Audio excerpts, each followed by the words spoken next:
serta kekal abadi. Atman yang berada dalam setiap makhluk hidup merupakan percikan-percikan dari prana Atman atau Tuhan yang berada pada semua makhluk hidup. Oleh karena itu Brahman tidak berbeda-beda dengan Atman yang sama-sama bersumber dari Tuhan.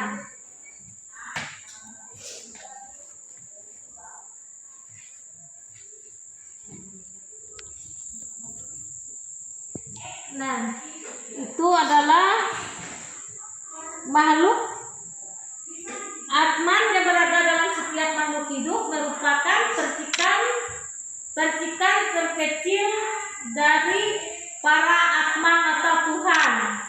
Itu Atman tadi.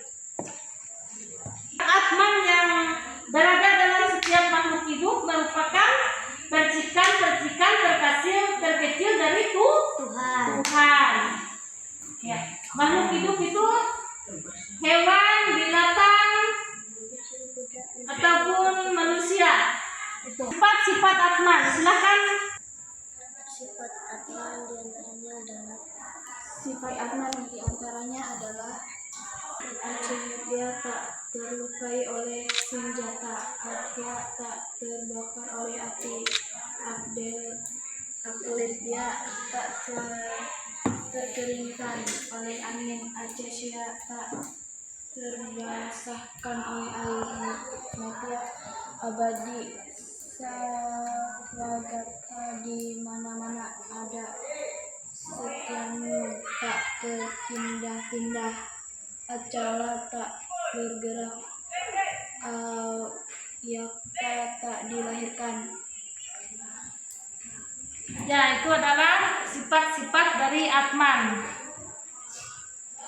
Sifat-sifat Atman diantaranya adalah Acitya tak terlukai oleh senjata, Adya tak terbakarkan oleh api, Alendia tak terkeringkan oleh angin, Acintya tak terbasahkan oleh air, Nitya abadi, Sarwagata di mana-mana ada, Setanu tak berpindah-pindah, Acendela tak bergerak. Itu adalah sifat-sifat dari Atman. Sampai di situ penjelasan Ibu tentang sifat-sifat Atman, apakah bisa dipahami? Ya, kalau bisa kita teruskan, yaitu hubungan Atman dengan Setula Sarira. Silahkan kalian membaca dulu. Baca dulu, Angel. Hubungan Atman dengan Setula Sarira. Ketahui bahwa Setula Sarira adalah badan kasar atau raga manusia yang dihuni oleh Atman. Ya. Dari sini seperti kalian ketahui bahwa Setula Sarira adalah badan kasar atau raga manusia yang dihuni oleh Atman. Perpaduan Atman dengan raga manusia menyebabkan manusia dapat hidup. Nah, sampai di situ penjelasan Ibu, apakah bisa dipahami? Itu perpaduan Setula Sarira menyebabkan manusia bisa hidup. Itu. Apakah bisa dipahami yang Ibu jelaskan tadi? Bisa. Ya, kita teruskan. Itu Sukma Sarira. Nah, sekarang Indra silakan mengamati atau membacanya. Itu tentang Sukma Sarira. Sukma Sarira adalah lapisan tubuh yang tidak dapat dilihat atau disentuh. Sukma Sarira adalah pikiran manusia. Pikiran terletak jauh di dalam tubuh yang disebut badan halus. Sukma Sarira terbentuk dari cita atau alam pikiran dan budi atau kebijaksanaan. Sukma Sarira berfungsi untuk mengambil keputusan. Ya. Nah, itu adalah Sukma Sarira adalah pikiran manusia. Kalau pikiran manusia ini itu disebut dengan Sukma Sarira. Sukma Sarira jauh di dalam tubuh manusia yang disebut badan halus. Sukma Sarira terbentuk dari cita atau alam pikiran dan budi atau kebijaksanaan. Nah, budi atau kebijaksanaan kita disebut dengan Sukma Sarira. Sampai di sini penjelasan Ibu. Apakah kalian sudah memahaminya? Ya. Antakarana sarira adalah lapisan badan yang sangat halus yang berbentuk dari Atman. Hubungan Atman dengan stula sarira dan sukma sarira adalah manusia yang terbentuk oleh stula sarira dan sukma sarira dapat hidup dikarenakan adanya percikan kecil atau yang disebut dengan Atman yang diberikan oleh Yahudi Wasa Ubaya. Hubungan Atman dengan stula sarira adalah sukma sarira adalah manusia yang terbentuk oleh stula sarira, dan sukma sarira dapat hidup dikarenakan adanya percikan-percikan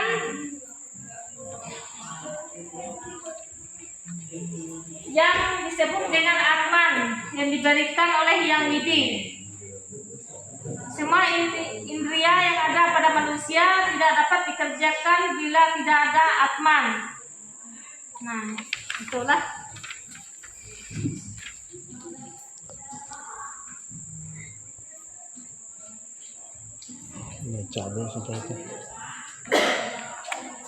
Diibaratkan matahari, Brahman dan sinarnya Atman yang terpancar memasuki semua makhluk hidup. Atman merupakan bagian dari Yang Widi Wasa atau Brahman. Bila Yang Widi diibaratkan buah mentimun, maka Atman itu hanyalah biji-bijian yang ada dalam tubuh mentimun tersebut.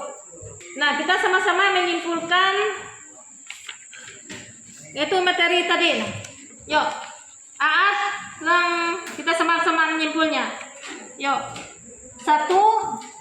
Atman adalah sumber hidup bagi semua makhluk, baik itu manusia, hewan, atau Atman adalah sumber hidup bagi semua makhluk, baik itu manusia, hewan, ataupun tumbuhan. Atman itu diartikan sebagai percikan-percikan terkecil dari Brahman. 2.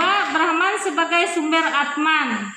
3. Sifat-sifat Atman diantaranya adalah Acintya, tak terluka oleh senjata; Adya, tak terbakar oleh api; Aklendia, tak terkeringkan oleh angin; Acintya, tak terbasahkan oleh air; Nitya, abadi; Sarwagata, di mana-mana ada; Stanu, tak berpindah-pindah; Acela, tak bergerak; Awiyakta, tak dilahirkan; Acitya, tak terpikirkan; Awikara, tak berubah; dan Sebuna, tidak laki-laki ataupun perempuan; Sanatana, selalu sama. Nah, sekarang kita bagikan menjadi 3 kelompok.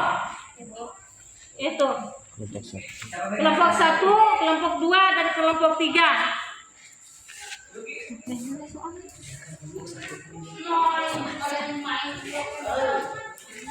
Nah, itu sama-sama kelompok 1, jelaskan pengertian Atman. 1. Jelaskan pengertian Atman. 2. Sebutkan sifat-sifat Atman. 3. Jelaskan pengertian stula sarira.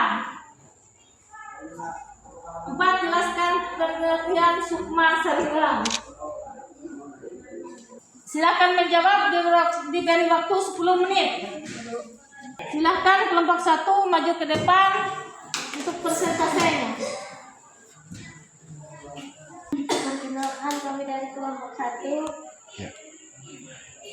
Mempresentasi.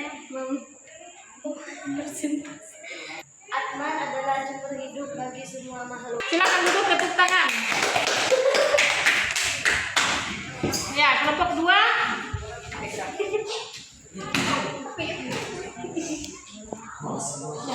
Membaca soalnya.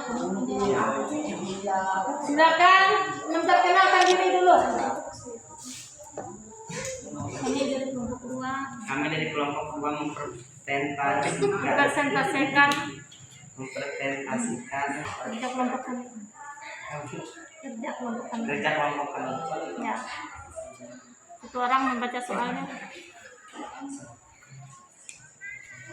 Sebutkan sifat-sifat Atman. Sifat-sifat Atman diantaranya adalah Acehdia, tak terluka oleh senjata; Adanya, tak terbakar oleh api; Acesya, tak dibasakan oleh air naftia abadi sarwagata di mana-mana ada anu tak berpindah-pindah acala tak bergerak awak tak dilahirkan. Ya, tepuk tangan. Ya. Silakan kelompok 3 untuk mempresentasikan hasil kelompoknya.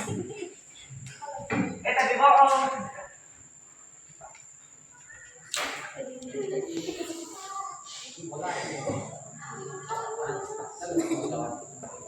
Membaca suara.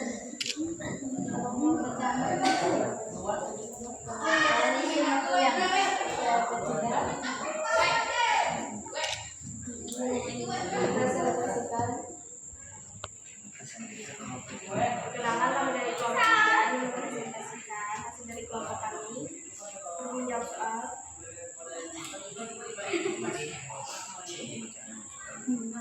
jelaskan pengertian sukma sarira. Sukma sarira adalah pikiran manusia. Tepuk tangan, kita selesai. Silakan duduk. Tugasnya silakan dikumpulkan.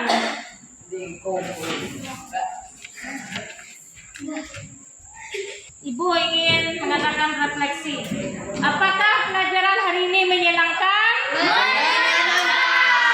Ya, terima kasih telah menyenangkan. Ya, untuk pengayaan materinya silakan kalian di internet. Soal-soalnya itu di internet, di sana kalian akan menemukan jawabannya. Itu untuk pengayaan materinya. Apakah sudah paham yang Ibu sampaikan? Ya. Doa penutupnya. Marilah kawan-kawan kita Gio. diri adalah teman-teman kita. Ya Tuhan, Bani Maha Taala Sang Yang Widi Wasa. Terima kasih atas bimbingan dan penyertaan-Mu, sehingga kami bisa belajar dengan aman, tertib dan lancar. Berkat pengertian penyertaan-Mu, berikanlah kepintaran dan kebijaksanaan kepada kami. Semoga pelajaran yang kami peroleh hari ini bisa menjadi pengalaman baik dan pedoman dalam hidup kami sehari.